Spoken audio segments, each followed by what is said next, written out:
ঈদের চতুর্থ দিনে দেশবাসী মাতোয়ারা উৎসব উদযাপনে পরিবার পরিজন নিয়ে ঘুরে বেড়াচ্ছেন নগরবাসী। রাজধানীর ঈদ বিনোদনের খবর জানবো সহকর্মী শওকত মঞ্জু শান্তর কাছ থেকে। তিনি আছেন রমনা পার্কে।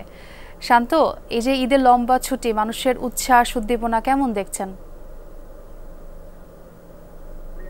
রমনা পার্কের পূর্ব কোণাটাতে যেখানে ছোটদের জন্য একটা কর্নার করা আছে, শিশু কর্নার, এবং এখানে বলতে হবে যে ছোটদের যে অংশগ্রহণ দেখতে পাচ্ছি, যতই রোদ কমতে শুরু করেছে, যেহেতু একটা ঝাপসা গরম চলছে, যতই রোদ কমতে শুরু করেছে মানুষের অংশগ্রহণ বাড়ছে। এবং এখানে যে রাইড গুলো রয়েছে সেই রাইডগুলোতে ছোট বাচ্চারা এখানে অংশগ্রহণ করছে সেই রাইডগুলোতে ছোট বাচ্চারা এখানে অংশগ্রহণ করছে, নিজেদের মতো করে খেলছে এবং একটা হুটুপুটি এদের আনন্দ দেখে অভিভাবকরাও বেশ খুশি।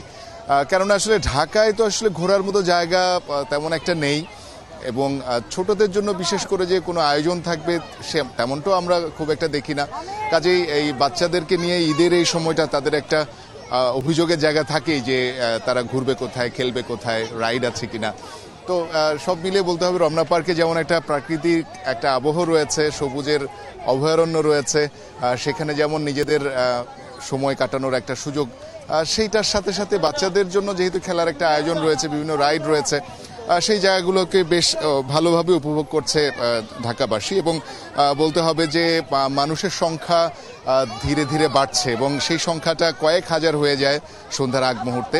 এবং ঈদের এই ছুটিতে রমনা পার্কের যে জায়গাটা একদম পুরোটাই বলতে হবে যে সার্বজনীন, সবাই এখানে এসে নিজেদের মতো করে সময় কাটান এবং বাচ্চাদের এই আয়োজনটা আসলে সবারই নজর কাড়ে এবং বাচ্চাদের খুশিটা যাতে আরো বহুগুণ বেড়ে যায় সেই জন্য অভিভাবকরাও চেষ্টা করেন যাতে তাদের সন্তানরা এই ধরনের রাইডগুলোতে উঠতে পারে।